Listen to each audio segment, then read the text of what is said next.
তোমরা সবাই কেমন আছো? ভালো আছো নিশ্চয়ই। আমিও অনেক ভালো আছি।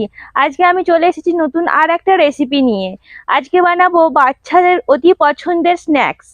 স্ন্যাক্স তো আমাদের প্রত্যেকেরই ভালো লাগে। দোকান থেকে কিনে না খেয়ে বাড়িতে কিভাবে স্ন্যাক্স বানাতে হয় আজকে আমি তোমাদের সঙ্গে শেয়ার করব। চলো তাহলে বানানো যাক। স্ন্যাক্স বানাতে আমি ময়দা নিয়ে চলে এসেছি। ময়দাটা এবার আমি মেখে নেব খুব ভালো করে। আমি 400 গ্রাম মতো ময়দা নিয়েছি, আর নিয়েছি ইস্ট 1 চামচ মতো, আর লবণ, চিনি বড় চামচের 1 চামচ মতো চিনি নিয়েছি। চিনিটা আমি দিয়ে দিলাম। এটা একটু মিষ্টি মিষ্টি হয়।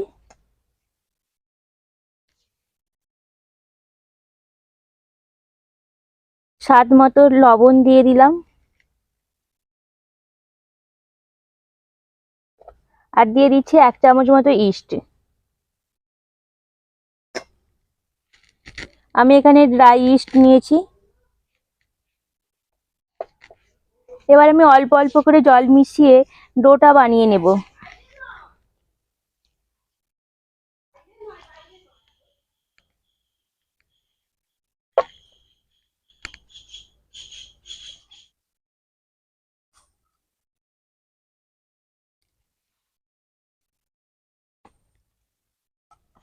ময়দা মাখা আমার কমপ্লিট। এবার আমি এটাকে 2 ঘন্টা মতো রেস্টে রেখে দেব। আমি 2 ঘন্টা মতো রেস্টে রাখবো। এটাকে এয়ার ড্রাইড করে রেখে দিতে হবে।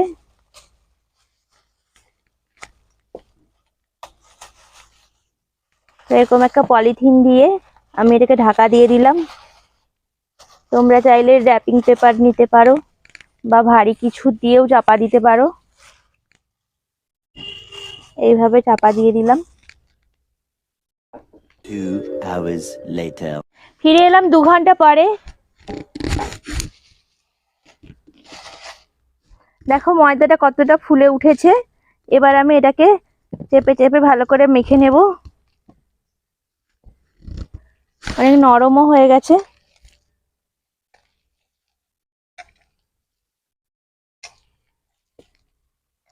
আর 2 মিনিট ধরে এটাকে আমি মেখে নেব। অনেকটা নরম হয়ে গেছে। এবার অল্প অল্প করে ময়দা নিয়ে এটাকে আমি সেট করে নেব।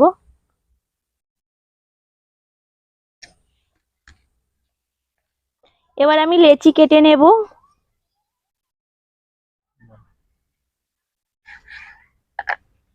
এইভাবে করে লেচিগুলো কেটে নিচ্ছি।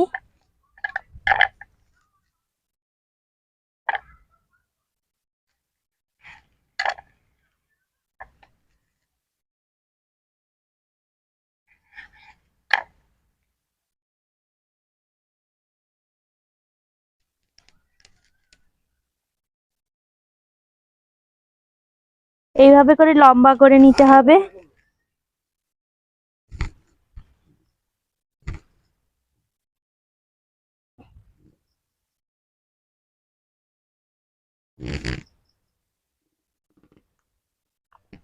এরকম করে পাকিয়ে নিতে হবে।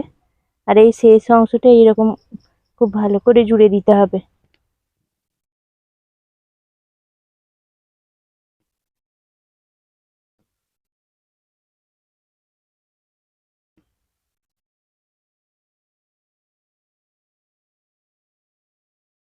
ভালো করে জুড়ে দিলাম। এইরকম শেপ হবে। এইভাবে করে সবগুলো আমি করে নিলাম। সবগুলো পাকিয়ে নিয়েছি। এবার ভাজার পালা। আমি উনান ধরিয়ে দিয়েছি। কড়াই বসিয়ে কড়াইতে তেল দিয়ে দিয়েছি। তেলটা মোটামুটি তেতে গেছে। এবার আমি এক এক করে ছেড়ে দেব। তা মাঝারি আঁচে ভাজতে হবে, না হলে ভেতর থেকে ভাজা হবে না, বাইরেটাই লাল হয়ে যাবে।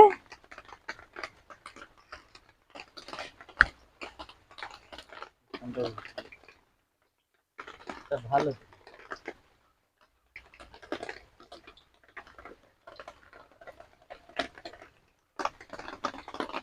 দেখো কত সুন্দর ফুলে উঠেছে। এবার আমরা উল্টে দেব।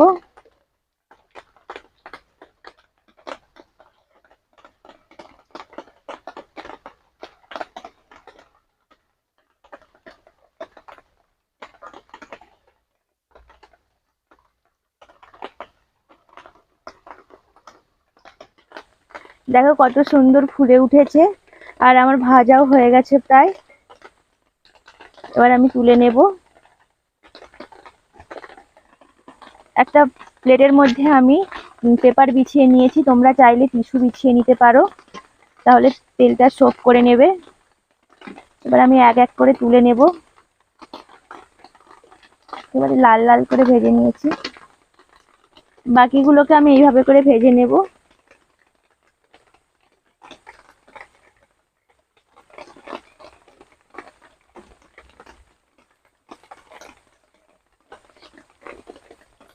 হালকা হাতে খুব ভালো করে ভেজে নিতে হবে, আর খুব কম আঁচে ভাজতে হবে, তাহলে ভেতর থেকে খুব সুন্দর ভাজা হয়।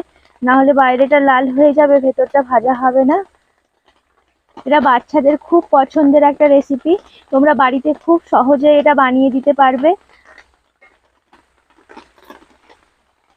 এবার আমি তুলে নেব একে একে।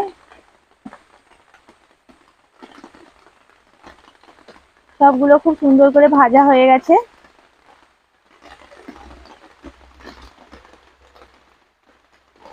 আর ওদিকে বৃষ্টি পড়ছে প্রচন্ড। এই বৃষ্টির সময় বসে বসে স্ন্যাক্সটা তো খুব জমবে।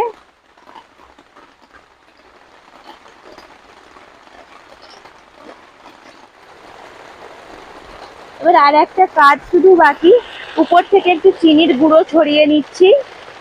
আমি চিনিটা গুঁড়ো করে রেখেছিলাম। এরকম করে চিনির গুঁড়োটা লাগিয়ে নিলে খেতে খুব মজাদার হয়, আর দেখতেও খুব সুন্দর হয়। ওদিকে প্রচন্ড বৃষ্টি পড়ছে। এই বৃষ্টির দিনে স্ন্যাক্সটা খেতে তো ভীষণ জমবে। জানি এই সব ধরনের স্ন্যাক্সগুলো স্বাস্থ্যকর নয়, তবুও বাচ্চারা বায়না ধরলে একদিন একদিন করে দিতেই পারেন। দেখো আমি চিনিগুলো মাখিয়ে নিয়েছি, আর দেখতে কত সুন্দর হয়েছে। ভেতর থেকে প্রচন্ড সফট, আর খেতেও খুব সুস্বাদু হয়। তোমরা একবার ট্রাই করে দেখতেই পারো বাড়িতে, খুব ভালো হবে খেতে। তাহলে ভিডিওটি আমি এইখানেই শেষ করছি। সবাই ভালো থাকবে, সুস্থ থাকবে। দেখা হচ্ছে নেক্সট ভিডিওতে। আজকের মতো টাটা।